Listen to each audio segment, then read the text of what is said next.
కూడి వచ్చిన మీ అందరికీ యూట్యూబ్లో దేవుని వాక్యాన్ని వీక్షిస్తున్నటువంటి వీక్షకులైనటువంటి ప్రతి ఒక్కరికి కూడా ప్రభు అయిన యేసుక్రీస్తు నామం పేరట ప్రత్యేకమైనటువంటి శుభములు తెలియచేస్తూ ఉన్నాను.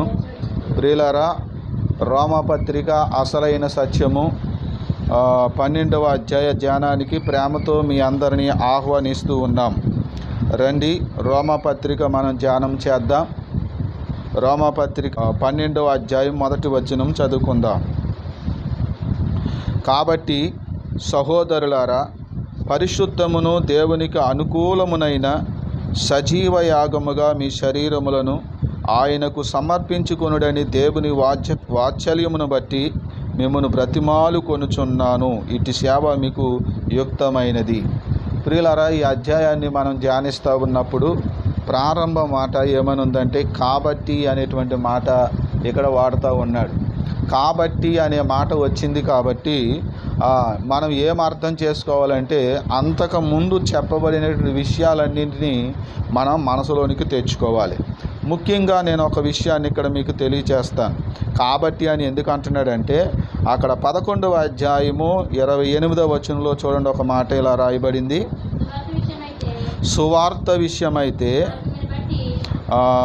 29వ వచనం, యాలయనగా దేవుడు తన కృపావరముల విషయములోను పిలుపు విషయములోను పశ్చాత్తాపపడడు. కాబట్టి అనే మాటకు మనం ఎలా మీనింగ్ చెప్పుకోవాలి అంటే, గతించిన అధ్యాయాల్లో దేవుడు ఏం మాట్లాడాలో మాట్లాడి ఉన్నాడో ఆ విషయాలన్నిటినీ మనం ఒకేసారి మన మనసులోనికి తెచ్చుకోవాలి. అలా తెచ్చుకున్నప్పుడు సరైనటువంటి విషయం ఏంటంటే అక్కడ చెప్తున్నాడు, దేవుడు తన కృపావరముల విషయములోను పిలుపు విషయములోను పశ్చాత్తాపపడడు అంటే మనసు మార్చుకోడు అని అర్థం. పశ్చాత్తాపపడడు అంటే అర్థం ఏంటి? మనసు మార్చుకోడు అని. దేవుడు తన కృపావరముల విషయములు అనేటువంటి కృపావరములని దేని గురించి మాట్లాడుతున్నాడు?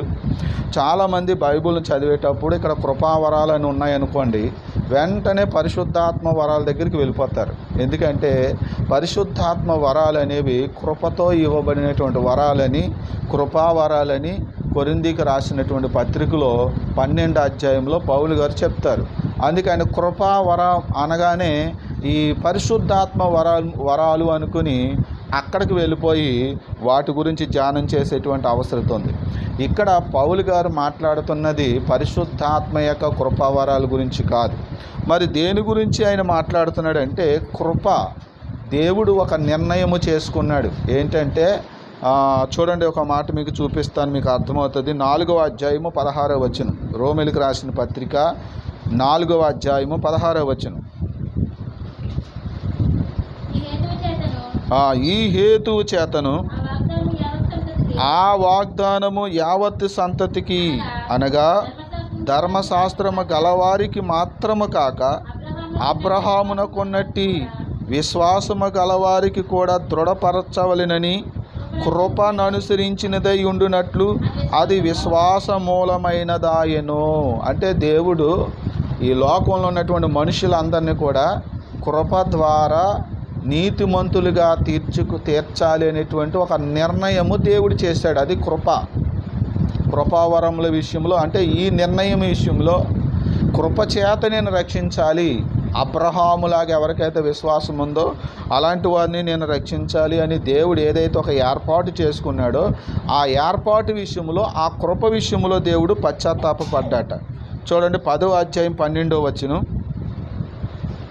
10వ అధ్యాయము 12వ వచనం. యూదుడని గ్రీసు దేశస్థుడని భేదము లేదు, ఒక్క ప్రభువే అందరికీ ప్రభువై ఉండి తనకు ప్రార్థన చేయు వారందరి ఎడల కృప చూపుటకు ఐశ్వర్యవంతుడై ఉన్నాడు. చూసారా, యూదుడని భేదము లేదు, గ్రీసు దేశస్థుడని భేదము లేదు, క్రైస్తవుడని భేదము లేదు, అన్యుడనేటువంటి భేదం లేదు. ఎంతమంది అయితే యేసుక్రీస్తుని నమ్ముతారో, ఎంతమంది అయితే యేసుక్రీస్తును హృదయంలో విశ్వసించి యేసుక్రీస్తును నోటితో ఒప్పుకుంటారో, ఎంతమంది అయితే తనకు ప్రార్థన చేస్తారో వారందరినీ కూడా నేను రక్షించాలి అని దేవుడు ఒక సంకల్పం చేసుకున్నాడు కృపను అనుసరించి. అది పౌలు గారు ఇక్కడ మాట్లాడుతూ ఉన్నారన్నమాట. చూడండి 11వ అధ్యాయము 6వ వచనం కూడా, అదిగో అది కృపచేతనైన ఎడల ఇకను క్రియల మూలమైనది కాదు, కాని ఎడల కృప ఇకను కృప కాకపోవును. అంటే క్రియల మూలంగా కాదు మనల్ని రక్షించేది దేవుడు. ఎలా రక్షించాలనుకుంటున్నాడు దేవుడు? క్రియల మూలంగా అంటే అర్థం ఏంటి? ధర్మశాస్త్ర సంబంధమైనటువంటి బలులు, నైవేద్యాలు, పాప పరిహారార్థ బలులు, అపరాధ పరిహారార్థ బలులు, ఇటువంటి బలులు అర్పించడం ద్వారా మేము నీతిమంతులం కాగలమని యూదులు విశ్వసిస్తున్నారు, యూదులు అనుకుంటున్నారు. అందుకనే మాట మాటికి ఆ బలులు తీసుకొచ్చి పాప క్షమాపణ కొరకు బలులు అర్పిస్తున్నారు. కానీ దేవుడు ఏం చేశాడు అంటే, ఆ బలులేవి కూడా నిజానికి మీ పాపాలను తీసివేయలేవు, కానీ మీ కొరకు నా కుమారుడైనటువంటి యేసుక్రీస్తు బలి కాబోతున్నాడు. ఆయన బలి లోక పాపాలను మోసుకుని పోయే దేవుని గొర్రెపిల్లలాగా ఆయన వధించబడతాడు. ఆయన యందు విశ్వాసం ఉంచితే, ఎలాగా అబ్రహాము విశ్వాసం ఉంచినట్లుగా విశ్వాసం ఉంచగలిగితే, అలాగే ఎవరు యేసుని విశ్వసిస్తారో హృదయంలో విశ్వసించాలి, నోటితో ఒప్పుకోవాలి, అలాగే ఆయనకి ప్రార్థన కూడా చేయాలి, పాపాలు ఒప్పుకుని ప్రార్థన కూడా చేయాలి. ఈ విధంగా ఎవరైతే చేస్తారో వారు నీతిమంతులుగా చేయాలి అని దేవుడు కృపను అనుసరించి ఆయన కృపచేత ఒక నిర్ణయం చేసుకున్నాడు. కనుక ఆ కృపను ఆయన ఎప్పుడు కూడా మార్చుకోడు. కనుక పశ్చాత్తాపపడ్డ కాబట్టి ఇప్పుడు మీరందరూ యేసుక్రీస్తుని నమ్మారు, యేసుక్రీస్తునందు విశ్వాసం ఉంచారు, దేవుడు మిమ్మల్ని తన బిడ్డలుగా స్వీకరించాడు, మిమ్మల్ని దేవుడు ఏర్పాటు చేసుకున్నాడు, సువార్త ద్వారా మిమ్మల్ని పిలిచాడు. అంతేకాదు మిమ్మల్ని పరిశుద్ధాత్మతో కూడా ఆయన మిమ్మల్ని నింపాడు. కాబట్టి మీరు కూడా ఆయన విశ్వసించి మారు మనసు పొంది పాప విషయంలో చచ్చిపోయారు. ఏమైపోయారు? పాపం విషయంలో చచ్చిపోతేనే కానీ యేసుక్రీస్తులో మనము అంటు కట్టబడలేం. అది మనం క్లియర్గా చూసుకుంటూ వచ్చాం. పౌలు గారు చెప్పుకుంటూ వచ్చారు, ముందు పాపం అనేది, పాప స్వభావం అనేది మనలో చచ్చిపోతేనే, పూర్తిగా చచ్చిపోతేనే మనము యేసుక్రీస్తుతో అంటగట్టబడతాము, యేసుక్రీస్తుతో ఉంటాము. అప్పుడు యేసుక్రీస్తు నందు ఉన్న వారికి ఏ శిక్షా విధి కూడా ఉండదు అని చెప్పాడు. కాబట్టి పాపం విషయంలో చచ్చిపోయాము, నీతి విషయంలో మనము దేవునికి మహిమ కలగడానికి మనం జీవిస్తూ ఉన్నాం. కాబట్టి దేవుడు కూడా మనల్ని పరిశుద్ధాత్మతో నింపాడు. కాబట్టి ఇప్పుడు ఆయన ఏమంటున్నాడంటే, రక్షింపబడినటువంటి విశ్వాసులు ఇక మీదట ఏంటండి, ఇక మీదట ఏమండి, నా పాపాలు నేను ఒప్పేసుకుంటున్నానండి, నేను పశ్చాత్తాపడుతున్నానండి, నేను మారు మనసు పొందుతున్నానండి, నేను యేసయ్యని నమ్ముకుంటున్నానండి, యేసయ్యకి ప్రార్థన చేస్తున్నానండి, కాబట్టి నేను బాప్తీసం పొందేస్తానండి, నేను పొందేశానండి అని అంటారు కదా. అన్న తర్వాత నుంచి ఇంకా ఆ తర్వాత నుంచి ఏంటి, మరలా యేసయ్యని నమ్ముకొని బాప్తీసం పొంది ములిగేసిన తర్వాత ఇంక అయిపోయిందా? ఇక ఇతను క్రైస్తవుడు అయిపోయాడా? ఇతడు దేవుడు బిడ్డ అయిపోయాడా?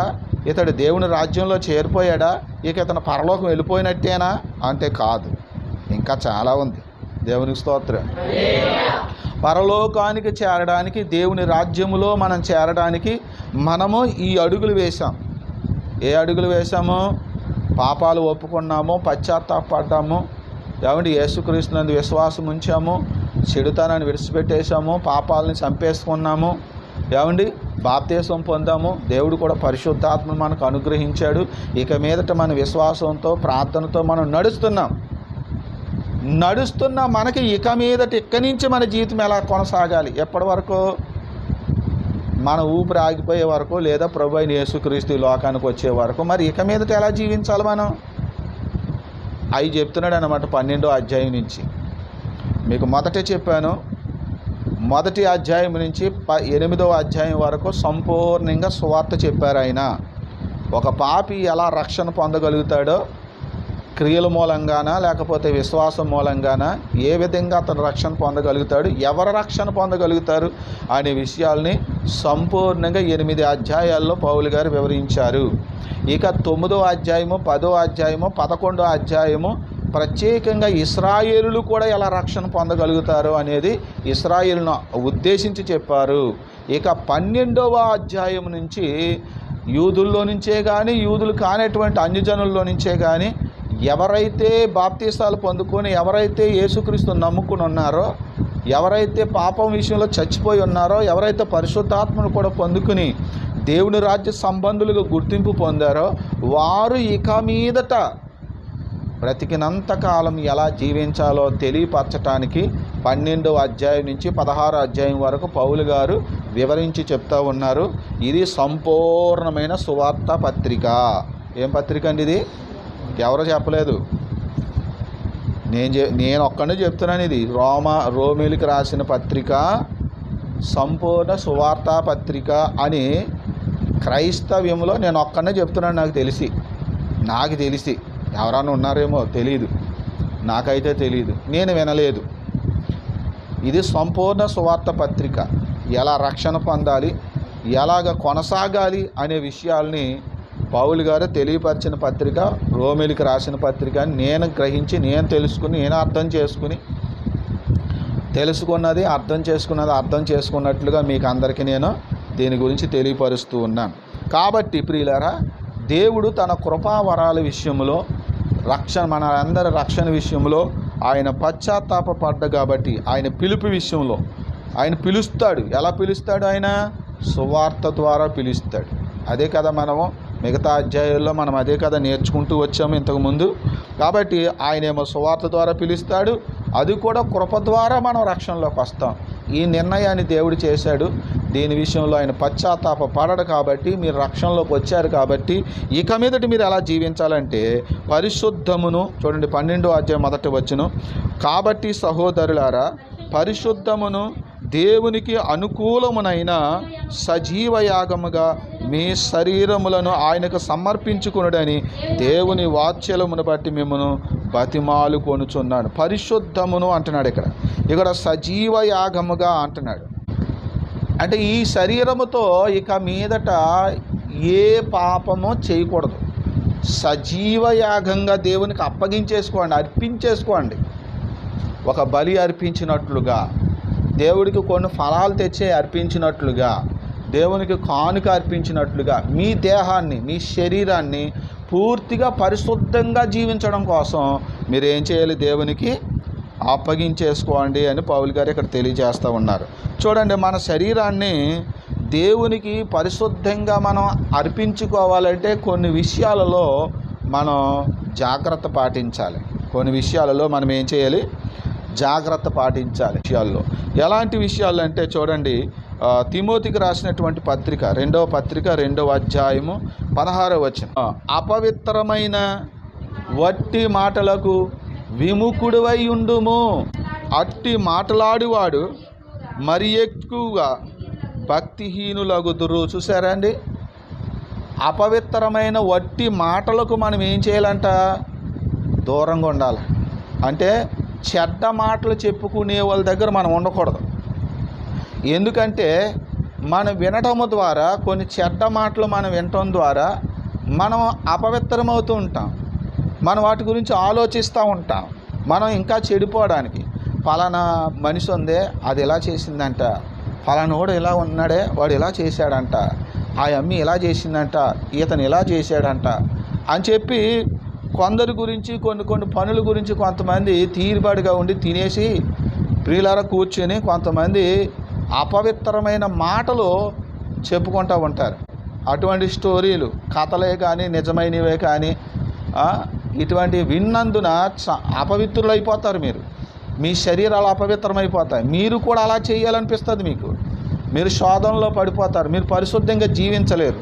చాలామంది నేను పరిశుద్ధంగా జీవించలేకపోతున్నానండి, నేను అంత నీతిగా ఉండలేకపోతున్నానండి, నేను చాలా ప్రార్థన కూడా చేసుకుంటున్నానండి. నువ్వు ప్రార్థన చేస్తే కాదు, ముందు ఆ మాటలు ఏంటో మాని అక్కడ కూర్చోకు.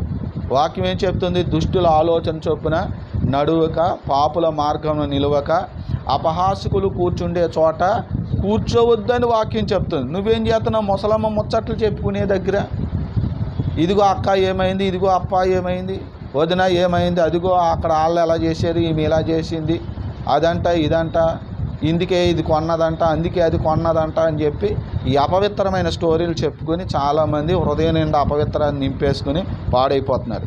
అందుకని బైబిల్ ఏం చెప్తుందంటే అపవిత్రమైన వట్టి మాటలకు దూరముగా ఉండు, విముఖుడిపై ఉండు. అట్టి మాటలు ఆడువాడు మరి ఎక్కువగా ఏమైపోతున్నారంట? భక్తిహీనులు అయిపోతారు. అందుకనే ఈవేళ చాలామంది భక్తిహీనులు అయిపోవడానికి కారణం.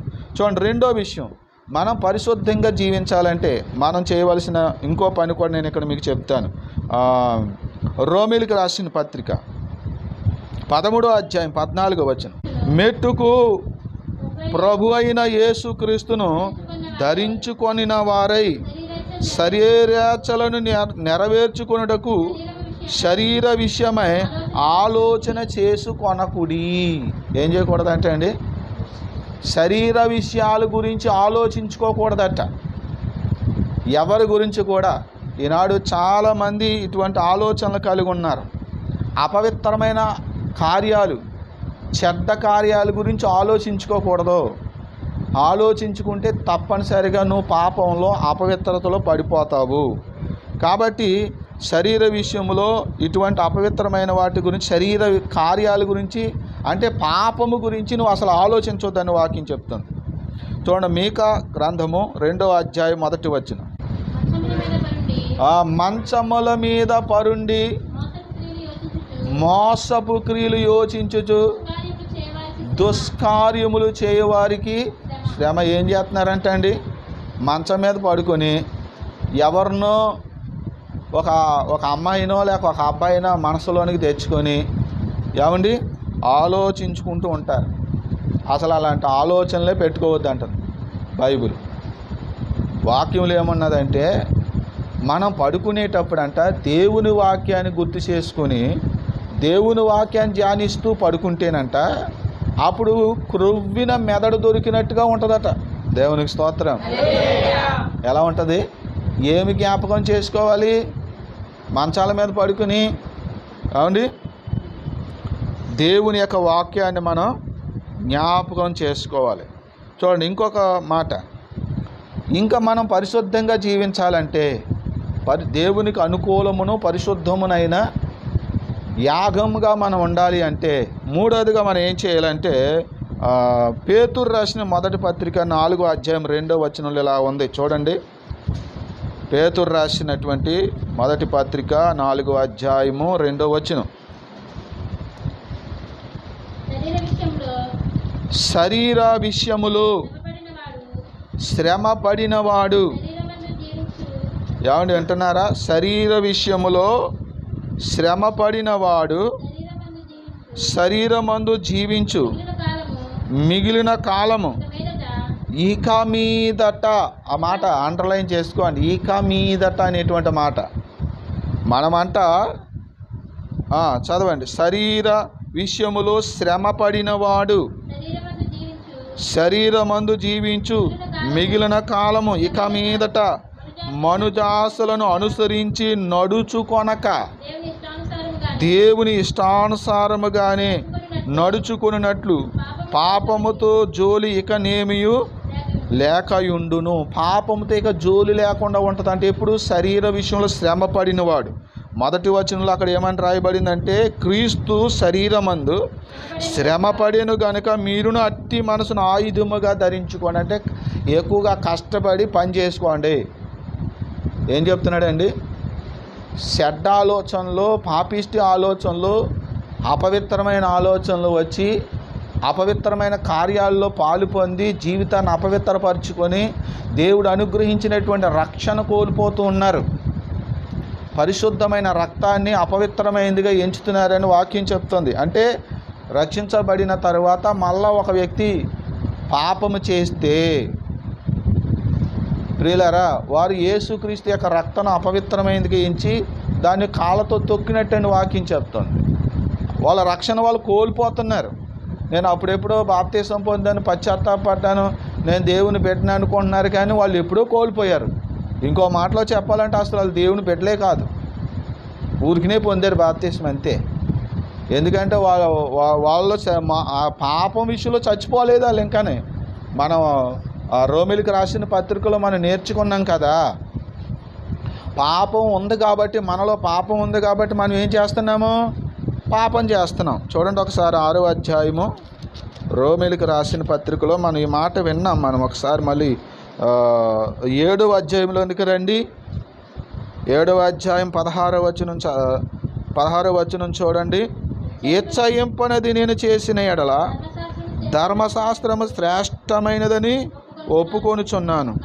కావున ఇకను దాని చేయునది నాయందు నివసించు పాపమే కానీ, అంటే నీలో పాపం ఉంది, అందుకనే అది సావలేదు కాబట్టి, అది ఇంకా నీలో ఉంది కాబట్టి నువ్వు పాపం చేస్తున్నావు. అది బైబిల్ చెప్తున్నది.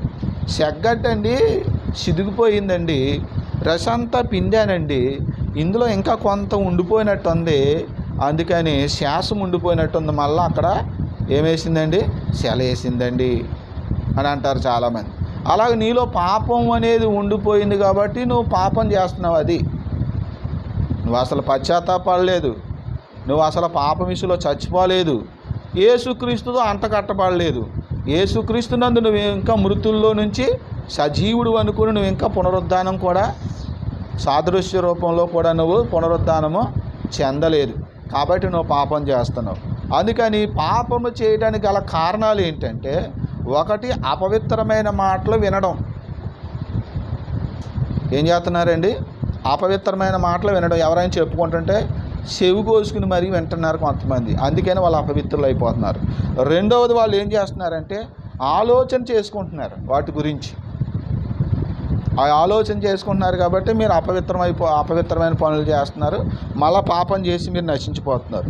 మూడవదిగా, మీకు అసలు కష్టం లేదు, అది ఏం లేదండి, శ్రమ లేదు. కొంతమందికి శ్రమ లేదు, శుభ్రంగా తినేస్తున్నారు, సరిపడినంత పని లేదు. అందుకని ఏం చేస్తున్నారంటే ఖాళీగా ఉండి ఇవన్నీ ఆలోచించుకుంటూ, ఇవన్నీ మాటలు వింటూ జీవితాన్ని, హృదయాన్ని, శరీరాన్ని మళ్ళీ అపవిత్రతకు అప్పగించుకుని రక్షణ కోల్పోతున్నారన్నమాట. అందుకనే యేసు ప్రభు వారు శరీరం అందు శ్రమ పడ్డాడు కాబట్టి మీరు కూడా అట్టి మనసును ఆయుధంగా ధరించుకోండి. మీరు అలా శ్రమ పడుతూ ఉంటే అప్పుడు పాపం జోలికి మీరు వెళ్లకుండా ఉంటారు అనే విషయాన్ని ఇక్కడ పేతురుగా తెలియజేస్తున్నాడు. నాలుగవదిగా, మనం పరిశుద్ధంగా జీవించాలి, దేవునికి మన శరీరాన్ని పరిశుద్ధంగా అప్పగించుకోవాలి అని అంటే, ప్రియులారా, మనం కొన్ని సినిమాలు, కొన్ని సీరియళ్ళు, ఏమండి ఇలాంటి సెల్ ఫోన్లో వచ్చేవి కానీ, టీవీల్లో వచ్చేవి కానీ ఇవి చూడకూడదు. ఏం చేయకూడదు? ఇవి చూడకూడదు. చూడండి, మత్తయి సువార్త 5వ అధ్యాయము 28వ వచనం. నేను మీతో చెప్పినది ఏమనగా, ఒక స్త్రీని మోహపు చూపుతో చూచు ప్రతివాడును అప్పుడే తన హృదయమందు ఆమెతో వ్యభిచారించిన వాడగును. అంటే ఏం చేస్తున్నాడు? చూస్తున్నాడు. ఏం చేస్తున్నారండి? చూస్తున్నారన్నమాట. కాబట్టి సీరియల్ చూసే వాళ్ళకి, ఏమండి సినిమాలు చూసే వాళ్ళకి వాళ్ళ కళ్ళు ఇక వాటి మీదే ఉంటాయి. వాడు పడుకున్నా అయ్యే గుర్తొస్తాయి, వాళ్ళు పని చేసుకుంటున్నా అయ్యే గుర్తొస్తాయి. కాబట్టి మన కన్నులు పవిత్రంగా ఉండాలి, వీటికి దూరంగా ఉండాలి, అపవిత్రమైనవి చూడకూడదు, ఎవరైనా చెప్తుంటే వినకూడదు, ఏవి మనం అలాంటివి చూడకూడదు, ఇంకా మనము వాటి గురించి ఆలోచన చేసుకోకూడదని బైబిల్ మనకి తెలియజేస్తుంది. రండి, రోమిలికి రాసిన పత్రిక 12వ అధ్యాయము 2వ వచనం. మీరు ఈ లోక మర్యాదను అనుసరింపక ఉత్తమమును అనుకూలమును సంపూర్ణమై ఉన్న దేవుని చిత్తమేదో పరీక్షించి తెలుసుకొనినట్లు మే మనసు మారి నూతన మగుట వలన రూపాంతరము పొందడం, అంటే మార్పు చెందండి అన్నాడు. రూపాంతరం చెందడం అంటే మార్పు చెందండి అంటున్నాడు. ఈ లోక మర్యాదల్ని అనుసరించకండి. మరి ఏం చేయాలి? ఏది ఉత్తమమైందో, ఏది అనుకూలమైందో ఆ పని చేయండి అని అంటున్నాడు. ఈవేళ చాలామంది ఏదైనా పని చేయాలంటే అమావాస్య వచ్చిందంటండి, మూడం వచ్చిందంటండి, అదంటండి, ఇదంటండి, ఆ పని చేయకూడదంటే, ఈ పని చేయకూడదంట అనుకుంటా కొంతమంది ఏం చేస్తారు? కాలయాపన చేస్తూ ఉంటారు. డబ్బులు తెచ్చుకుంటారు వ్యాపారం కోసం ఎక్కడో అప్పు చేసి, కానీ మూడం వచ్చిందంటండి, అమావాస్య వచ్చిందంటండి, అదంటండి, ఇదంటండి అని చెప్పేసి ఆ వ్యాపారం చేసుకోకుండానో, లేకపోతే వేయవలసినటువంటి విత్తనాన్ని పొలంలో రైతు అయితే విత్తనం వేయకుండా ఉండటమో, లేకపోతే పిల్లలకు పెళ్లి చేయవలసి వస్తే పెళ్ళిళ్ళు చేయకుండా ఆలస్యం చేయటమో, ఇలా చేసి తెచ్చుకున్న డబ్బులన్నీ ఖర్చు అయిపోయి అసలు పని ఆగిపోయే వాళ్ళు కూడా చాలామంది ఉన్నారు. ఈ లోకంలో చాలామంది చాలా మర్యాదలు పెట్టుకున్నారు, సరే వాళ్ళు పెట్టుకోనివ్వండి, కానీ మనం ఏం చేయాలంటే ఉత్తమమైంది ఏంటి, ఇప్పుడు అనుకూలమైంది ఏంటో అది చూడండి. దేవునికి స్తోత్రం. నువ్వు ఎప్పుడు ఏం చేసినా పర్లేదు, కానీ ఉత్తమమైంది చేయండి, అనుకూలమైంది చేసుకోండి, అలాగా చేయండి. అంతేగాని లోక మర్యాద చొప్పున మీరు వద్దు అని చెప్పేసి ఇక్కడ వాక్యం చెప్తుంది. 3వ వచనం, రోమిలికి రాసిన పత్రిక 12వ అధ్యాయం 3వ వచనం. తన్ను తాను ఎంచుకొన దానికంటే ఎక్కువగా ఎంచుకొనక దేవుడు ఒక్కొక్కరికి విభజించి ఇచ్చిన విశ్వాస పరిమాణము ప్రకారము తాను స్వస్థ బుద్ధి గలవారగుటకే తగిన రీతిగా తన్ను ఎంచుకొనవలనని నాకు అనుగ్రహింపబడిన కృపను బట్టి మీలో ఉన్న ప్రతివానితోనూ చెప్పుచున్నాను. అంటే మిమ్మల్ని మీరు తగ్గించుకోండి, ఎవరు కూడా మిమ్మల్ని మీరు హెచ్చించుకోకండి అనే విషయాన్ని ఇక్కడ జ్ఞాపకం చేస్తున్నాడు పౌలు గారు. ఇక మీదట మనం ఎలా జీవించాలండి? ఇక మీదట 1 పరిశుద్ధంగా జీవించాలి, ఇంకెప్పుడు పాపం చేయకూడదు. రక్షణలోకి వచ్చిన వారు ఒకవేళ మీరు అనుకోవచ్చు, బాబా అయితే నేను అప్పుడే రక్షణ పొందుకోనండి, అప్పుడే బాప్తీసం పొందుకోనండి. నువ్వు పొందిన ఒకటే, పొందపోయిన ఒకటే. యూట్యూబ్లో వీక్షిస్తున్న వారికి కూడా నేను చెప్తున్నాను, మీరు బాప్తీసం పొందిన ఒకటే, మీరు పొందపోయిన ఒకటే. ఎందుకంటే మీరు అసలు దేవుడు కృపలోనే లేరు.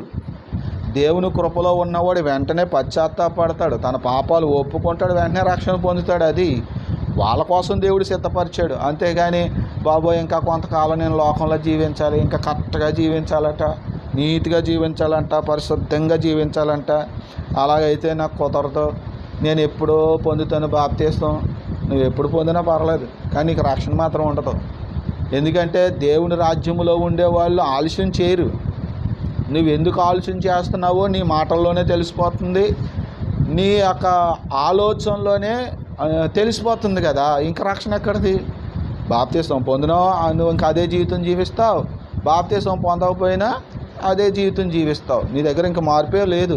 ఇన్ని వాక్యాలు విన్నా కూడా మార్పు రాకపోతే, విధేయత రాకపోతే ఇంకెప్పుడు విధేయురాలు అవుతావు? అవరు, ఇంకా వాళ్ళకి సమస్య లేదు. కాబట్టి ప్రియులారా జాగ్రత్త.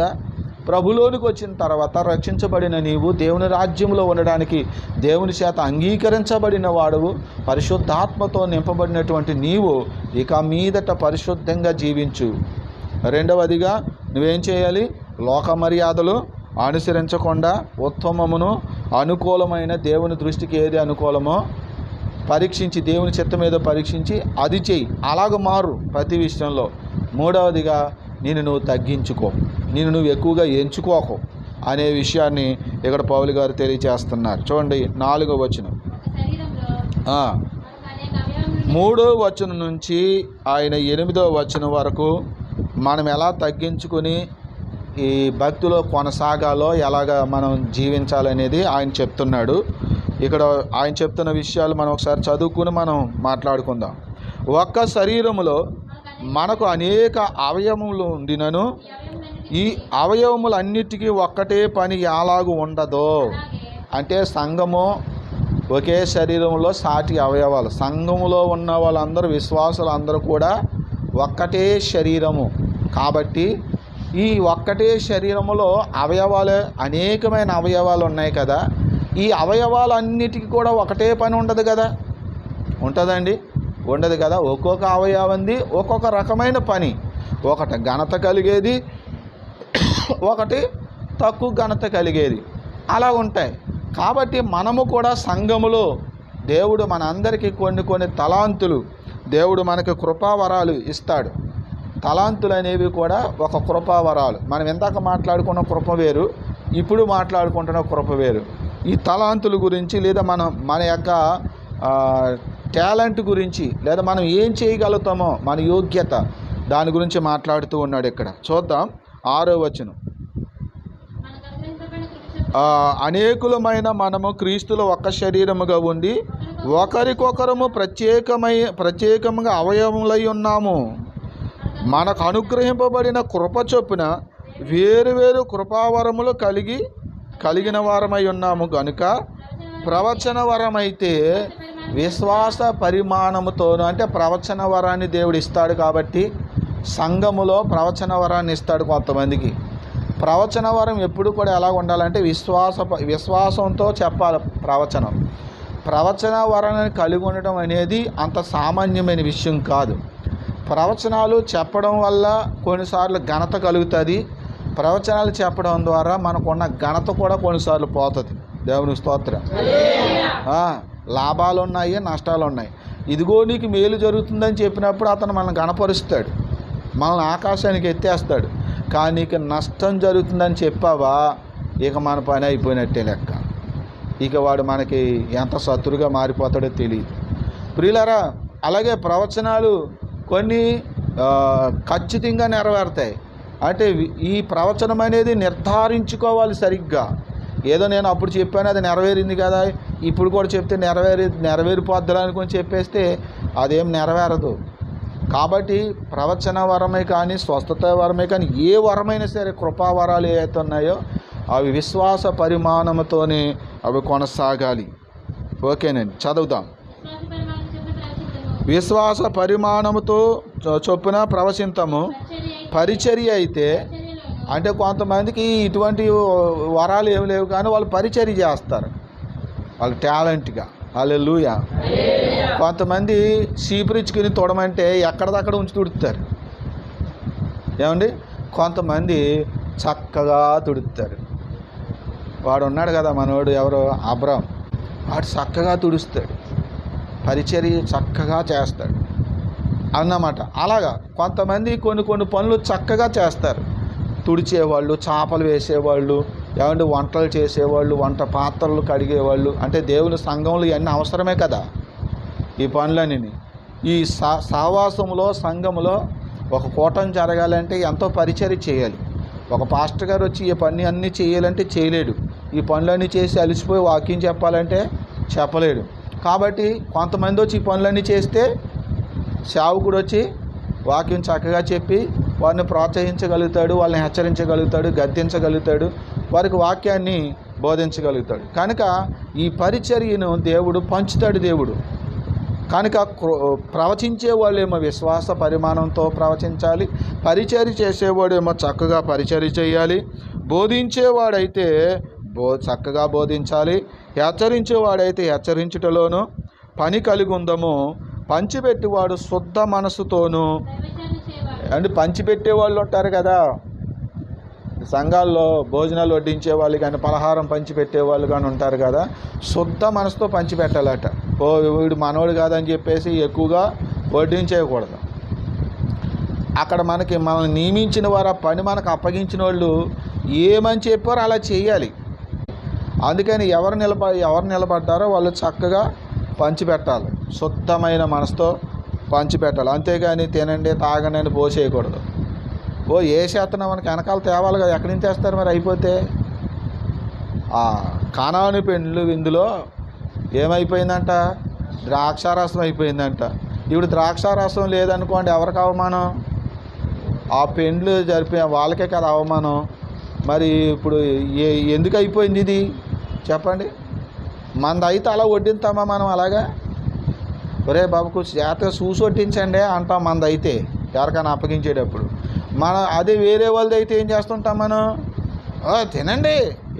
తినండి తాగండి అని వాళ్ళ పేట్లు వేసేస్తే మరి అక్కడ తక్కువ వచ్చింది అనుకోండి వాళ్ళు ఎంత అవమానపడతారు, ఎంత బాధపడతారు. కొంచెం మిగిలిందనుకో సంతోషం, దేవునికి స్తోత్రం, వాళ్ళకి సంతోషం. అది అయిపోయిందంటే అందుకని పంచిపెట్టే వాళ్ళు శుద్ధ మనసుతో పంచిపెట్టాలి. అలాగైతేనే అక్కడ దిగాలి, అందులో ఉండాలి. లేకపోతే ఇంకోళ్ళకి ఇవ్వండి అని తప్పుకోవాలి. తినేవాళ్ళు కూడా ఎంత అయితే అంతే తినాలి. దేవునికి స్తోత్రం. ఇసుక్కోకూడదు. అలాగే వడ్డించారు ఇలా వడ్డించారు అని కూడా మనం అనుకోకూడదు. ఎక్కడికో వెళ్ళాం మనం, అది కూటం కావచ్చు, పెళ్ళి కావచ్చు, ఫంక్షన్ కావచ్చు, ఎక్కడికి వెళ్ళినా అది క్రైస్తవులదైనా హిందువులదైనా అక్కడ ఏది పెడితే అది ఉన్నంత తినేసి తృప్తి పొంది వాళ్ళని సంతోషంగా వాళ్ళని అభినందించి వచ్చేయాలి. దేవునికి స్తోత్రం. కనుక పంచిపెట్టేవాళ్ళు శుద్ధ మనసుతోనూ, పై విచారణ చేయవాడు జాగ్రత్తతోనూ, కరుణించేవాడు సంతోషంతోనూ పని జరిగింపవాలి. ఇలాగున మనం తగ్గించుకుని, ఈ విధంగా మనం తగ్గించుకొని ఈ విశ్వాస పరిమాణంతో ఈ పనులను మనము చెయ్యాలి ఇక మీదట క్రైస్తవ జీవితంలో అని పౌలు గారు చెప్తున్నారు. 9వ వచనం. మీ ప్రేమ నిష్కపటమైనదై ఉండవలెను, చెడ్డదానిని అసహించుకొని మంచిదాన్ని హత్తుకొని ఉండు. ఎందుకు ఈ వచనంలో 2 మాటలు ఉన్నాయి? ప్రేమించండి, అందరినీ ప్రేమించాలంట. ఏం చేయాలండి? క్రైస్తవ్యంలో ఉన్నటువంటి ప్రతి ఒక్కరిని ప్రేమించాలి. మనం ఎప్పుడు కూడా మన కుటుంబస్తులను ప్రేమిస్తాము, మన కులస్తులను ప్రేమిస్తాము, ఇంకా చెప్పాలంటే మన గ్రామస్తులను ప్రేమిస్తాం. మన కుటుంబం కానివాడిని ప్రేమించలేము, మన కులస్తుడు కానివాడిని ప్రేమించలేము, మన గ్రామం కానివాడిని ప్రేమించలేము. ఇది మానవుని స్వభావం. కానీ క్రైస్తవ్యంలోకి వచ్చిన తర్వాత సంఘములో అన్ని కులాల్లో ఉన్నవాళ్ళు ఉంటారు, అన్ని కుటుంబాలకు చెందిన వాళ్ళు ఉంటారు, అన్ని ప్రాంతాల నుంచి వచ్చేవాళ్ళు ఉంటారు. కనుక ఈ క్రైస్తవ్యము 2 కాదిక, ఈ క్రైస్తవ్యము ఒకటే. అంటే ఒకటే కుటుంబము, ఇంకా చెప్పాలంటే ఒకటే శరీరం. కనుక అక్కడ ఇక ఏ భేదము ఉండకూడదు. ఏం చేయకూడదండి? ఇక ఏ భేదము ఉండకూడదు. నా కుటుంబం వేరు, నీ కుటుంబం వేరు అనే భేదం ఉండకూడదు. నా కులము వేరు, నీకు కులము వేరు అనేటువంటి భేదము చూపకూడదు. నా ప్రాంతం వేరు, నీ ప్రాంతం వేరు అనే భేదం కూడా నిజానికైతే చూపకూడదు. కానీ ఇది జరుగుతుందంటే ఇది జరగట్లేదు, అందుకని క్రైస్తవం విస్తరించట్లేదు. కానీ నిజానికి ఎలా ఉండాలి? అందరినీ మనం ప్రేమించాలి. కానీ ఏం చేయాలో తెలుసా? చెడ్డదాన్ని అసహించుకోవాలట. ప్రేమించాలి కానీ ఏం చేయాలి? చెడ్డదాన్ని అసహించుకోవాలి. ఏంటి చెడ్డదాన్ని అసహించుకోవడం అనేది? ఈ మాటను మనం ఎలా అర్థం చేసుకోవాలంటే, యోధా రాసిన పత్రిక చూడండి, యోధా పత్రిక 1వ అధ్యాయము 23వ వచనం. అగ్నిలో నుండి లాగినట్లు కొందరిని రక్షించుడి. అదిగో శరీర సంబంధమైన వారి అపవిత్రమైన ప్రవర్తనకు ఏమాత్రమును ఒప్పుకొనక దాన్ని అసహించుకొనుచు భయముతో కొందరిని కరుణించుడి. చూసారా? శరీర సంబంధమైన అపవిత్రత కొరకు ప్రేమించకూడదు. అది అందరినీ ప్రేమించమంటే. శరీరమైన సంబంధమైన అపవిత్రత అంటే వ్యభిచారము. మరి ఇంక చెప్పాలంటే అటువంటి శరీర సంబంధమైన అపవిత్రత కొరకు ప్రేమించకూడదు. మన ప్రేమ నిష్కపటమైనది ఉండాలి. దేవునికి స్తోత్రం. కనుక ప్రేమ నిష్కపటమైనది ఉండాలి. చెడ్డదాన్ని అసహించుకోండి, మంచి విషయాలనైతే హత్తుకోండి అని చెప్పాడు. 10వ వచనం. సహోదర ప్రేమ విషయంలో ఒకని అందొకడు అనురాగము గలవారై ఘనత విషయంలో ఒకరినొకడు గొప్పగా ఎంచుకోండి. ఇక మీదట ఏం చేయాలంటే, ఒకరినొకడు గొప్పగా అంటే నీవు నాకంటే గొప్ప అని నేను అన్నాను అనుకోండి, అవతల వాడు కూడా ఏం చేయాలి? లేదు నువ్వే నాకంటే గొప్ప. దేవునికి స్తోత్రం. ఇంక ఇలాంటి చోట ఇంకేమైనా గొడవలు ఉంటాయంటారా? ఎంత ఐక్యత ఉంటుంది క్రైస్తవ్యంలో. ఐక్యత ఉండాలి, అది ప్రాముఖ్యం. గొడవలకి, విరోధాలకి, అసూయకి, ద్వేషానికి క్రైస్తవ్యంలో, క్రీస్తులో ఉండకూడదు. అటువంటిది లేదు. అలాంటి వాళ్ళు ఉంటే వాళ్ళు దేవుని రాజ్యానికి వేరుగా వెలుపటికి వెళ్ళిపోతారు వాళ్ళు. ఈనాడు అటువంటిది లేదు కదా. కక్షలు, ద్వేషాలు, అసూయలతో కూడి ఉన్నారు చాలామంది. వాళ్ళు అనుకుంటున్నారు మేమే పరలోకం వెళ్ళిపోతామని. ఏ కక్ష, ఏ అసూయ, ఏ ద్వేషం లేకపోతే ఈనాడు సంఘాలు ఎందుకు ఖాళీ అవుతున్నాయి? వచ్చేటప్పుడు బాగానే వచ్చారే సంఘాల్లోనికి, మరి ఆ సంఘాలు ఖాళీ అయిపోతున్నాయి ఏంటి? ఎవరిని ద్వేషించి నువ్వు సంఘాన్ని ఖాళీ చేసావు?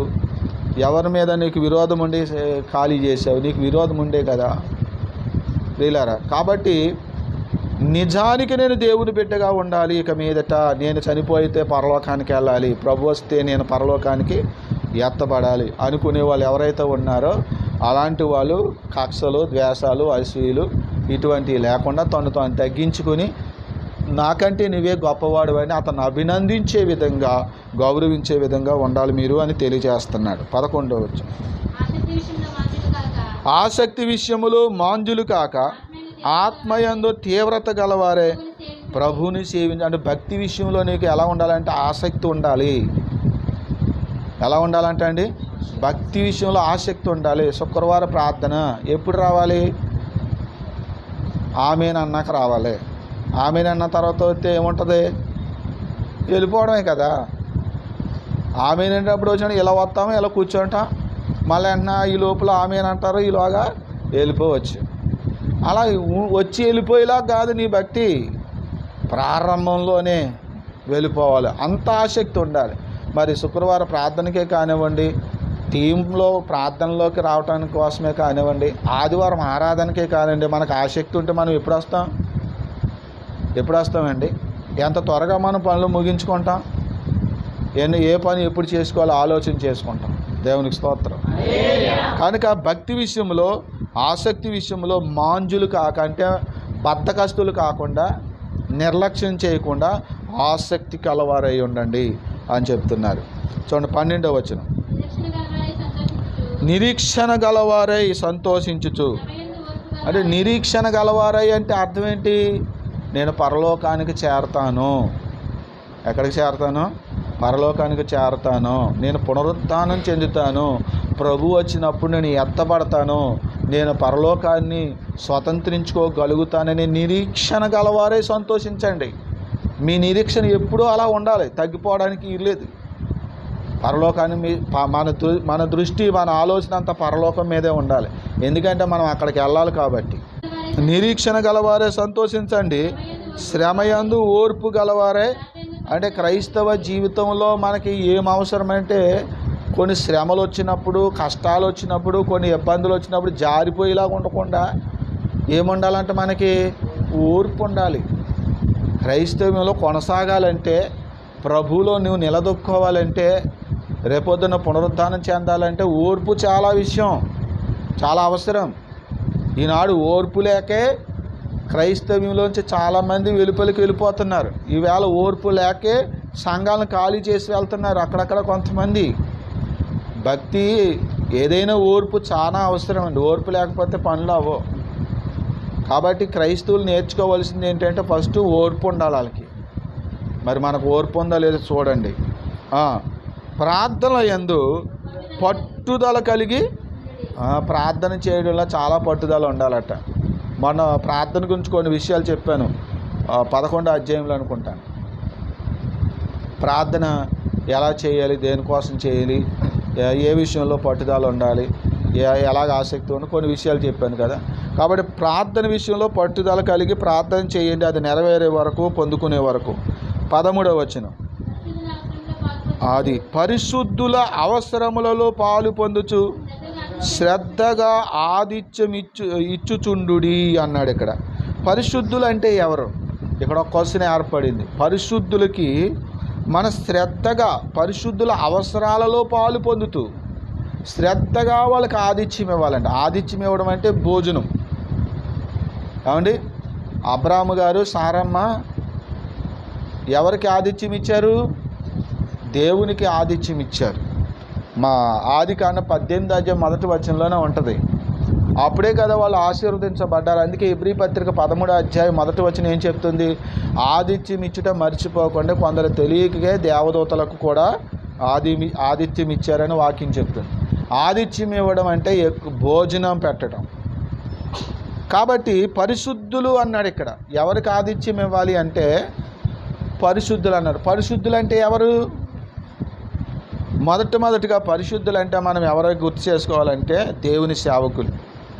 ఎవరండి పరిశుద్ధులు అంటే? ఇద్దరు ఉన్నారండి. అందులో మొట్టమొదటి వాళ్ళు ఎవరంటే దేవుని సేవకులు. చూడండి ఎఫెసీ పత్రిక 3వ అధ్యాయము 5వ వచనం చూడండి. ఈ మర్మం ఇప్పుడు ఆత్మ మూలముగా దేవుని పరిశుద్ధులకు, ఎవరంటండి వాళ్ళు? దేవుని పరిశుద్ధులకు, అపోస్తులకును ప్రవక్తలకును బయలుపరచబడి ఉన్నట్టుగా. చాలండి. ఇక్కడ దేవుని పరిశుద్ధులు ఎవరంట? అపోస్తులు, ప్రవక్తలు అంటే దేవుని సేవకులు. అంటే ఇప్పుడు వాళ్ళకి మనం ఆతిథ్యం ఇవ్వాలన్నమాట. చూడండి అక్కడ 11వ వచనం కూడా అక్కడ 11వ వచనం పెద్ద వచనం, అది చివరి లైన్ చదవండి. పరిశుద్ధులందరిలో అత్యల్పుడనైన నాకు ఈ కృప అనుగ్రహించాను. పౌలు గారు అంటున్నాడు పరిశుద్ధులందరిలో అత్యల్పుడిని అంటున్నాడు. పౌలు గారు ఎవరంట? పరిశుద్ధుడు, పరిశుద్ధుల్లో ఒకడు. పౌలు గారు ఎవరంట అండి? పరిశుద్ధుల్లో ఒకడు. కాకపోతే నేను అల్పుణ్ణి అని చెప్పుకుంటున్నాడు అంతే. కానీ ఇక్కడ మనం గమనించవలసింది, అసలు పౌలు గారు ఎవరు? దేవుని సేవకుడు. హల్లెలూయా. పౌలు గారు ఎవరండి? దేవుని సేవకుడు.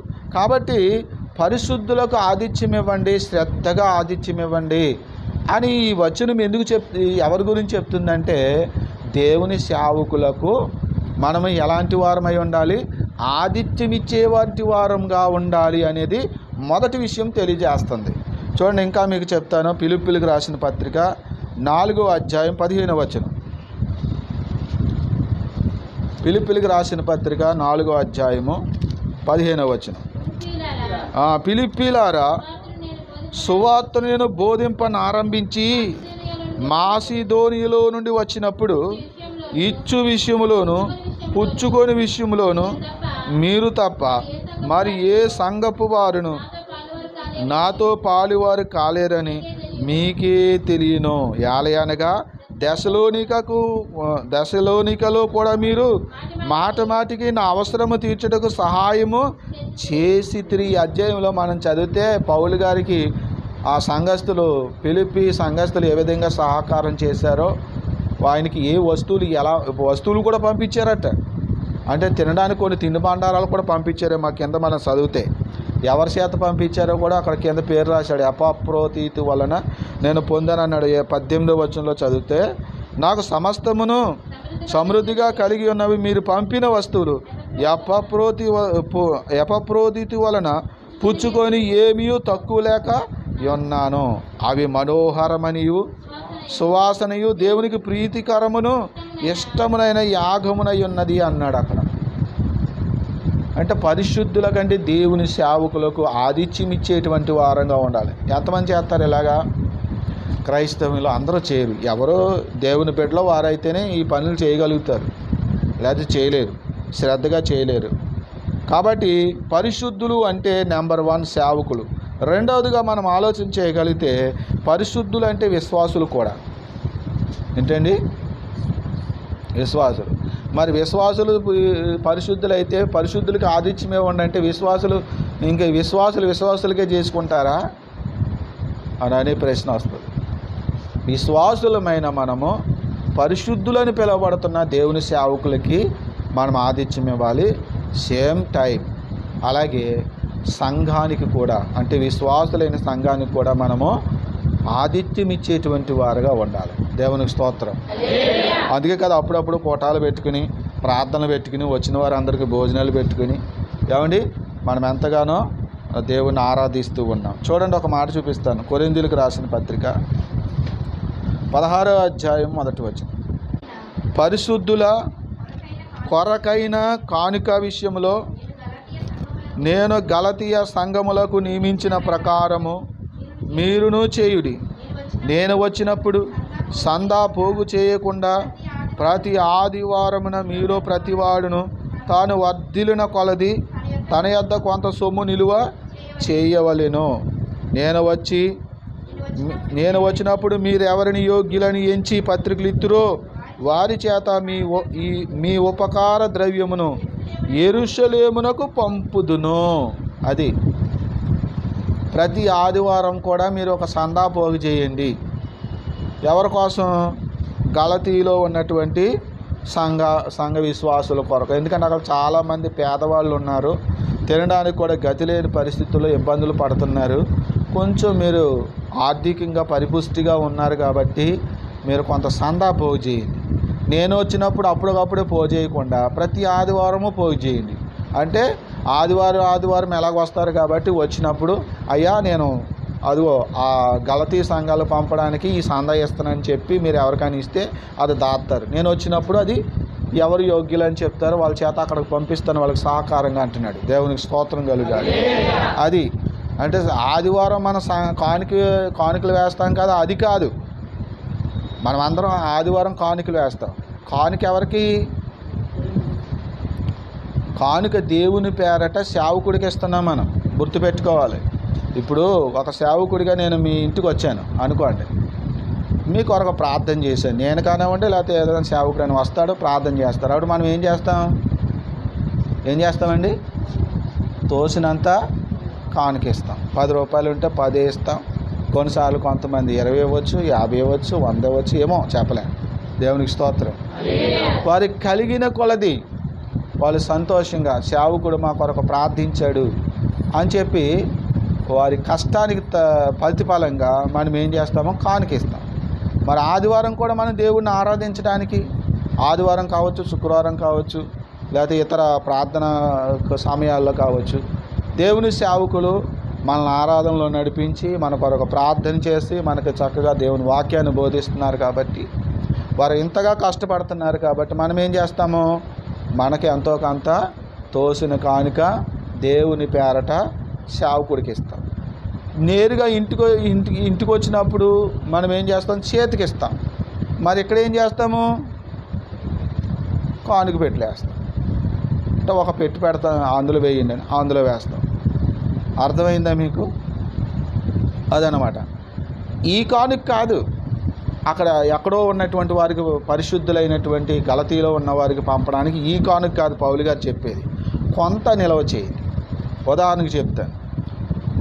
మాకు కూడా సేవకుల యూనియన్ ఉంది, మండల యూనియన్ అంటారు. కొన్నిసార్లు ఎవరైనా ఆపదలో ఉంటే, ఏదైనా హాస్పిటల్లో ఉండి మరి ఆర్థికమైనటువంటి బలహీనతతో ఉన్నప్పుడు మాకు చెప్తారు, పలానా వాళ్ళు ఇలాంటి ఇబ్బందులు పడుతున్నారు, మీకు తోసిన కానుక ఏదన్నా ఇవ్వండి వాళ్ళ కోసమే అంటారు. అప్పుడు ఏం చేస్తారంటే కొంతమంది వెంటనే జేబు వాళ్ళ దగ్గర డబ్బులు ఉంటే వెంటనే తీసిస్తారు, ఎంతో కొంత. ఒకళ్ళు 100 అని, ఒకళ్ళు 50 అని, ఒకళ్ళు 200 అని, ఒకళ్ళు 500 అని అలాగే ఇస్తారు. పాపం వాళ్ళు ఆపరేషన్ ఖర్చో లేకపోతే ఏదో ఖర్చో మన వాళ్ళ కోసం సహకారం కొంత అందించడానికి పాస్టర్లు యూనియన్లు ఇస్తారు. మరి కొంతమంది ఏం చేస్తారంటే, తరువాత నెల వస్తాం కదా, మళ్ళీ ఈ నెలలో ఇవ్వలేకపోయాం కదా, తర్వాత నెల వస్తాం కదా, ఆ వచ్చినప్పుడు మరలా అప్పుడు పట్టుకొస్తారు కొంతమంది. అయ్యా నేను మొన్న ఇవ్వలేదు, ఇదిగో ఆ పని కోసం వాళ్ళకి ఇవ్వటం కోసం మేము ఈ కానుకిస్తున్నానని చెప్తే అది తీసుకుని వాళ్ళు రాసుకుంటారు, ఆ అమౌంట్ వాళ్ళకి అందజేస్తూ ఉంటారు. దేవునికి స్తోత్రం. అదన్నమాట.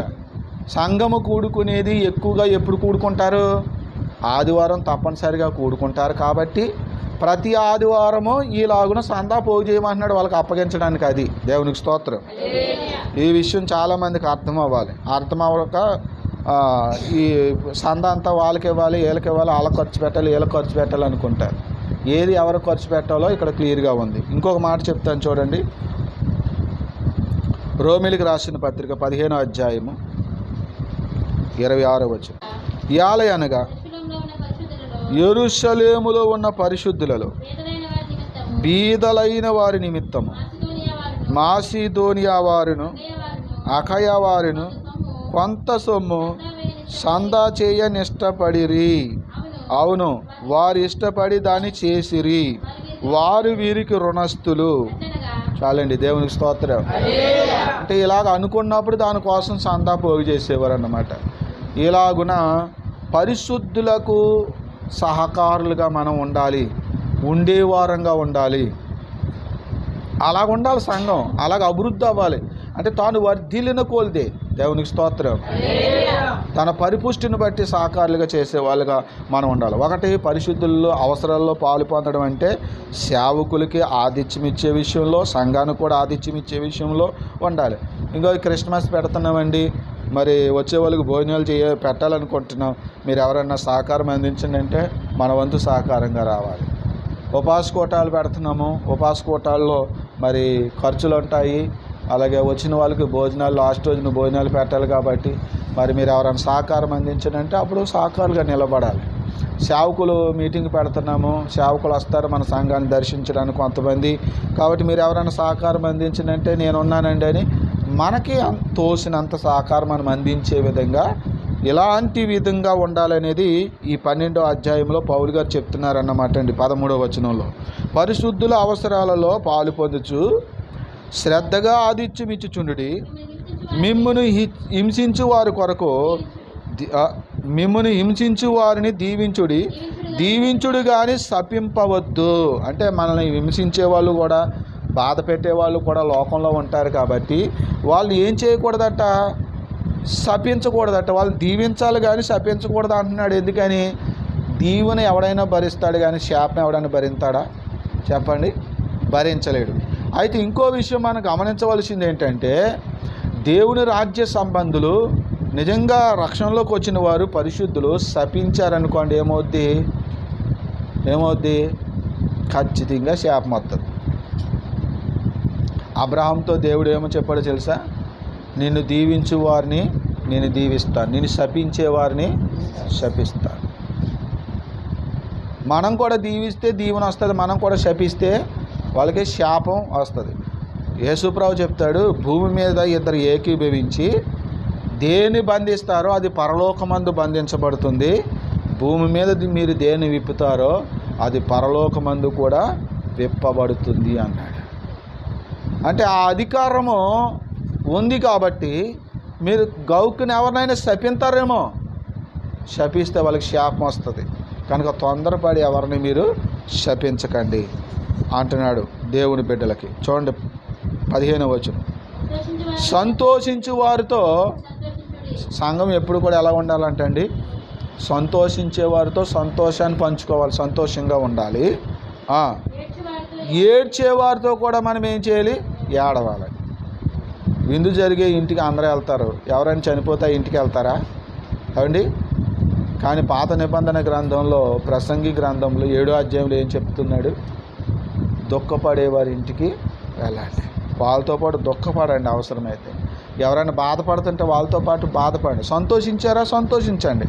వాళ్ళతో పాటు దుఃఖపడుతున్నారా? వాళ్ళతో పాటు మీరు దుఃఖపడండి. అంటే అందరితో అలా కలిసి ఉండాలంట, కలిసిమెలిసి ఉండాలి మనం. అది ఇప్పుడు ప్రజలతో ఎలా ఉండాలో చెప్తున్నాడు, మన ప్రజలు ఎలా బ్రతకాలో, ఇక మీదట ఎలా జీవించాలో క్రైస్తవుడు చెప్తున్నారు ఇక్కడ పౌలు గారు. ఏడ్చు వాళ్ళతో ఏడ్చుడి, ఒకరినొకడు మనసు కలిగి ఉండుడి. అదిగోండి, హెచ్చు వాటి యందు నేను పలానోడిలాగా ఉండాలి, నా భార్య పలానోడు భార్యలాగా ఉండాలి, మేము అలా డిగ్రీలాగా ఉండాలి, ఇలా డిగ్రీ చేయాలి, ఏమన్నా అలాగే ఉండాలి, ఇలా ఉండాలి. కొంతమంది ఎంచుకుంటున్నారు, కొంతమంది అసలు హెచ్చించుకునే విషయంలో ఉండకూడదట, హెచ్చింపే ఉండకూడదు మనకి.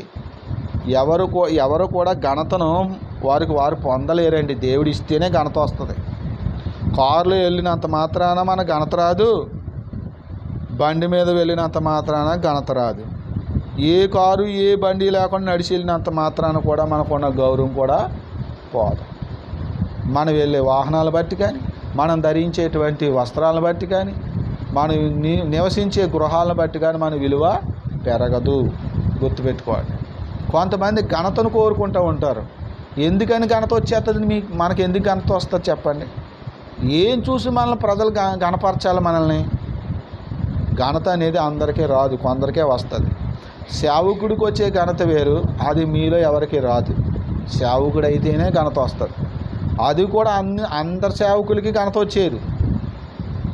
సేవకురాలుకున్న ఘనత కూడా మీ విశ్వాసులకు రాదు, సేవకురాలైతే వస్తుంది. అది కూడా అన్ని సేవకులు, అందరి సేవకులు రాళ్ళకి కూడా ఆ ఘనత రాదు. దేవుడు ఒక్కొక్కరికి ఒక రకమైన ఘనత ఇస్తాడు. కాబట్టి నేను ఇలా ఘనపరచబడాలి, నన్ను అందరూ ఇంత గౌరవించాలి, నన్ను అందరూ సన్మానించాలి అని అనుకుని హెచ్చు వాటి మీద మనసు ఉంచుతున్నారు. అందుకనే బోర్లా పడుతున్నారు, పడిపోయేది అందుకే. ఓకేనా? వాళ్ళని చూసి వీళ్ళని చూసి మనం వాతలు పెట్టుకోకుండా మనల్ని మనం తగ్గించుకుంటే, బైబిల్లో యేసయ్య ఒకటే చెప్పారు, తను తాను తగ్గించుకునేవాడు తను తాను హెచ్చించబడతాడు.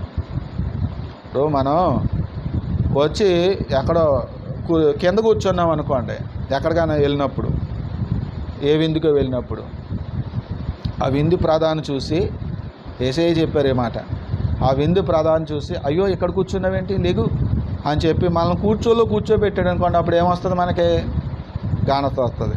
అలా కాదు, నేనంటే ఏమనుకున్నావు అనుకుని మనం వచ్చి ముందు రాగానే మంది కుర్చీ చూసుకుని అక్కడికి వెళ్ళి కూర్చున్నాం అనుకో, బాబు ఒకసారి లెగు నాయనా అన్నాడు అనుకో, ఆవిడ మనకు ఘనత ఉన్న కాస్త ఘనత ఊడిపోదు.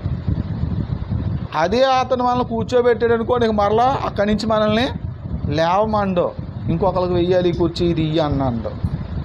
అందుకనే మనం ఎప్పుడు కూడా ఏమి కలిగి ఉండాలి? ఎక్కడికి వెళ్ళినా తగ్గించుకుని ఉంటే మనకు ఘనత పెరుగుతుంది. దేవునికి స్తోత్రం. కనుక హెచ్చు వాటి యందు మనసు ఉంచక తగ్గువాటి అందు మనసు ఉంచండి, మీకు మీరే బుద్ధిమంతులమని ఎప్పుడు అనుకోకండి. అలాగే ఎవరైనా కీడు చేస్తే, ఎవరైనా నష్టం చేస్తే వాళ్ళకి మరలా తిరిగి కీడు చేయకండి అంటున్నాడు ఆయన. మరి ఏం చేయాలి? మనుషులందరి దృష్టికి యోగ్యమైన వాటి గురించి ఆలోచన కలిగి, మనుషులందరి దృష్టికి యోగ్యమైన అంటే కింద పుట్టినోట్లా ఉందో మేలు ఎలా చేయాలా అని ఆలోచించాలంట. ఎవరికి కీడు ఎవరికి చెయ్యాలా అని ఆలోచించకూడదట. మరి ఏం చేయాలి? ఎవరికైనా నేను మేలు ఎలా చేయాలని మేలు చేయటం గురించి ఆలోచించమంటున్నాడు. క్రైస్తవుడు ఎప్పుడు కూడా మేలు చేయటం గురించి ఆలోచించాలి తప్ప కీడు చేయటం గురించి మాత్రము ఆలోచన చేసుకోకండి. అంటే మీరు ప్రభు బిడ్డలు అయ్యారు, మీరు దేవుని రాజ్యంలోకి వచ్చారు, ఇక మీదట మీరు జీవించే కాలం ఇలా ఉండాలని చెప్తున్నాడు. సఖ్యమైతే మీకు చేతనైనంత మట్టుకు సమస్త మనుషులతో సమాధానము, అంటే కొంతమందికి సమాధానంగా ఉండలేమండి. మరి లోకంలో బోలు మంది ఉన్నారు, రకరకాల మనుషులు ఉన్నారు. కాబట్టి ఎవడో కూడా మనకు శత్రువుగా ఒకవేళ ఉంటే ఉంటాడు. మనం మాత్రం అందరితో సమాధానంగా ఉండడానికే ప్రయత్నం చేయాలంట. అది ఎలా ఉండాలి? ఎవరితోనూ విరోధంగా ఉండకుండా అందరితో సాధ్యమైతే అందరితో సమాధానంగానే ఉండండి అని చెప్తున్నాడు. 19వ వచనం, ప్రియులారా, అది ఎవడో మనకు నష్టం చేశాడు, ఎవడో మనల్ని బాధ పెట్టాడు, హింసించాడు కాబట్టి మనం వాడిని పగబెట్టుకుని వాడికి ఏదో నాశనం చేయాలి, వాడిని శిక్షించాలనో, లేకపోతే వాడికి ఏదో నష్టం, మనం కూడా ప్రతి నష్టం చేయాలనో ప్రయత్నించకుండా అది దేవునికి అప్పగించాలట. దేవుడు ఏం చేస్తాడంటే అండి, దేవుని ఉగ్రతకు అప్పగించాలట. మీకు మీరే పగ తీర్చుకొనుక దేవుని ఉగ్రతకు చోటియుడి, పగ తీర్చుట నా పని, నేనే ప్రతిఫలం ఇత్తునని ప్రభువు చెప్పుచున్నాడని రాయబడి ఉన్నది. దేవుడే ప్రతిఫలం ఇస్తాడంట వాడికి. నీకు ఎవడైనా నష్టం చేశాడా, వాడికి దేవుడు ఎలా నష్టం కలిగించాలో దేవుడు వాడికి తీర్పు తీరుస్తాడు. దేవుడు ఎవరికి ఎలా బుద్ధి చెప్పాలో, ఎప్పుడు చెప్పాలో, అన్నిటికీ ఎప్పుడు సమాధానం రాబట్టాలో దేవునికి తెలుసు. ఆ విధానంలో దేవుడు రాబడతాడు. ఖచ్చితంగా నిన్ను బాధ పెట్టిన వానికి బాధ, నేను శ్రమ పెట్టిన వానికి శ్రమ, నిన్ను అవమానపరిచిన వానికి అవమానం కలుగుద్ది. కానీ ఎప్పుడు కలుగుద్దో తెలియదు. దేవుడు మాత్రం దాన్ని ఏదో ఒక రోజు జరిగిస్తాడు. కనుక నీవు మాత్రం పగ తీర్చుకోవడం మానేయి, దేవుని ఉగ్రతకు వాడిని అప్పగించు. నీవు వాడికి ఏ కీడు చేయకు, వాడిని ఏం చేయకు, వాడిని బాధ పెట్టకు అని అవసరమైతే వాడితో సమాధానంగా ఉండు. ఇంకా ఎలాగ ఉండాలి సమాధానంగా? చూడండి, అక్కడ రాయబడిన 20వ వచనంలో, కాబట్టి నీ శత్రువు, ఎక్కడో మాట చెప్తానండి, కాబట్టి నీ శత్రువు ఆకలిగొని ఉంటే అతనికి భోజనము పెట్టుము, దప్పికొని ఉంటే దాహమిమ్ము. అలాగు చేయటం వలన అతని తల మీద నిప్పులు కుప్పగా పోయిదువు.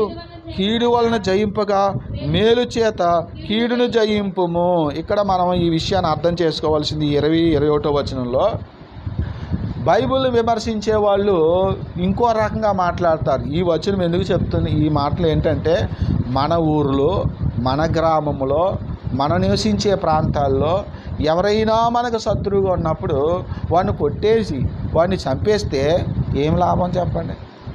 కొంతమంది అంటారు ఈ వచనం తప్పు, శత్రువులు ప్రేమించడం ఏంటి? శత్రువులు అంటే తీవ్రవాదులు లాంటి వాళ్ళని, ఉగ్రవాదులు లాంటి వాళ్ళని ప్రేమించాలా? అంటే వాళ్ళు మనకు శత్రువులే కదా, వాళ్ళని ప్రేమించాలని అడుగుతారు. అసలు వాళ్ళని ప్రేమించాలో వాళ్ళు ఏం చేయాలో ఎవరు చూసుకుంటారు? అది ప్రభుత్వం చూసుకుంటుంది. గవర్నమెంట్ని నడిపేస్తున్న వాళ్ళు ఎవరున్నారో వాళ్ళు చూసుకుంటారు. ఉగ్రవాది అనేవాడు, తీవ్రవాది అనేవాడు మన దేశానికి, నా రాష్ట్రానికి, ప్రాంతాలకి నష్టం చేసే వాళ్ళు ఎవరైతే ఉన్నారో వాళ్ళు ఏం చేయాలో వాళ్ళకి తెలుసు. కనపడితే తుపాకిచ్చి కాల్చి పారేస్తారు. దేవునికి స్తోత్రం. అది వాళ్ళ పని. ఈ వచనాన్ని తీసుకెళ్ళి తీవ్రవాదులకి, ఉగ్రవాదులకి ముడి పెట్టకూడదు. అర్థమైందండి? కొన్ని వాక్యాలు, కొన్ని వచనాలు ఎవరికి మనం ఆపాదించాలో వాళ్ళకి ఆపాదించాలి తప్ప అందరికి ఆపాదించడానికి లేదు. అందుకనే సరిగా అర్థం చేసుకోవాలి బైబిల్ని. దేవునికి స్తోత్రం. కొంతమంది అంటారు క్షమించడం ఏంటండి? క్షమించడం, తప్పు చేసిన శిక్షించాలి కానీ మీ బైబుల్ అందరినీ క్షమిస్తానంటుంది బైబుల్. పాపులను రక్షించడం ఏంటి? వాళ్ళని శిక్షించాలి కదని అంటారు. అసలు ఏ పాపిని రక్షించాలి, ఏ పాపిని శిక్షించాలి, అసలు శిక్షించవలసి వస్తే ఎవరు శిక్షించాలి, ఆ టాపిక్ ఏమి లేదు ఇలా కొంతమందికి తెలియదు. కనుక ఇక్కడ నేను ఈ వచనాన్ని మీరు అర్థం చేసుకోండి. మన చుట్టూ ఉన్నటువంటి వాళ్ళు, మన బంధువులు కానీ, మన ఇరుగు పొరుగు వాళ్ళు కానీ, మన గ్రామస్తులు కానీ ఎవరైనా మనకు నష్టం చేస్తే, ఎవరైనా మనకు విరోధంగా ఉంటే వాళ్ళ మీద కక్ష తీర్చుకోకండి. వాళ్ళని ఏదో నేను శిక్షించాలి, ఏదో చేయాలనుకోండి, ప్రభువుకి అప్పగించండి. ప్రభు తగిన టైంలో వాళ్ళని శిక్షిస్తాడు. మరి మీరేం చేయాలి? ఒకవేళ ఆ శత్రువే ఆకలి కొంటే వాడికి ఆహారం పెట్టు, వాడు దప్పి కొంటే వాడికి దాహానికి. అలాగున కీడు చేసిన వానికి కీడే చేసి నువ్వు జయించే కంటే నీకు కీడు చేసిన వానికి మేలు చేసి వాడిని జయించు. అలా చేస్తే వాడి నెత్తి మీద నిప్పులు కుప్పగా పోసిన వాడు అవుతావు. నిప్పులు నెత్తి మీద కుప్పగా పోస్తే ఏమవుద్ది? డెప్ప పేలిపోద్ది. ఏమైపోద్ది? ఈ డెప్ప ఏమైపోద్ది? దోమని పేలిపోద్ది. సంతోషిస్తాడా? సంతోషించడు. ఏదో ఒక రోజున పశ్చాత్తాపడతాడు. నీ విషయంలో పశ్చాత్తాపడు. నేనా ఇతన్ని వీళ్ళని దూషించింది, నేనా వీళ్ళకి కీడు చేసింది, వీళ్ళు నాకు కీడు చేసిన దానికి బదులు నాకు మేలు చేశారే, వీళ్ళు నాకు కడుపు నిండా ఆహారం పెట్టారు, వీళ్ళు నాకు నీళ్ళు ఇచ్చారు, ఇలాంటి వాళ్ళని నేను దూషించిందని అంత పశ్చాత్తాపడతాడు. కాబట్టి పశ్చాత్తాపడి ఒక సహోదరుని నువ్వేం చేయగలుగుతావు? సంపాదించుకోగలుగుతావు. దేవుని స్తోత్రం. అంతేగాని వాళ్ళని దూరం చేసుకుంటే నీకేమొస్తుంది? ఏమీ రాదు. బైబిల్ ఎప్పుడు కూడా సమాధానానికే కర్త కానీ అల్లరికే కర్త కాదు. సమాధానంగా ఉండాలి అంతే. ఎవరు గొడవలు పడకూడదు, ఎవరు కక్షలు పెట్టుకోకూడదు, ప్రశాంతంగా ఉండాలి అందరూ. అది దేవుడు కోరుకుంటున్నది. మరి తీవ్రవాదుల విషయంలో, ఉగ్రవాద విషయంలో ఎవరు చూసుకుంటారు? ప్రభుత్వాన్ని, దేశాన్ని పరిపాలిస్తున్న వారు చూసుకుంటారు. కనబడితే పిట్టను కాల్చినట్టు కాల్చి పాడేస్తారు. వాళ్ళని కాల్చి పాడేయాలి కూడా. వాళ్ళకున్న ఆజ్ఞలు వేరు, వాళ్ళకి ఇవ్వబడిన ఆజ్ఞలు వేరు. వాళ్ళకి ఏమి ఇవ్వబడింది? కంటికి కన్ను, పంటికి పన్ను, చెయ్యికి చెయ్య, కాలుకు కాలు తీసేయండి అని ప్రభుత్వాన్ని నడిపే వాళ్ళకి ఇచ్చాడు దేవుడు ఆజ్ఞ. అది మనకు కాదు. మోషే ధర్మశాస్త్రంలో కంటికి కన్ను అని ఉంది కదా, దాని అర్థం ఏంటి తెలియక చాలామందికి ఈ బైబిల్లో ఎలాగుంది, కంటికి కన్ను అంటున్నాడు రాయబడిందని అని విమర్శిస్తారు. కంటికి కన్ను నిన్ను తీయమంటలేదు.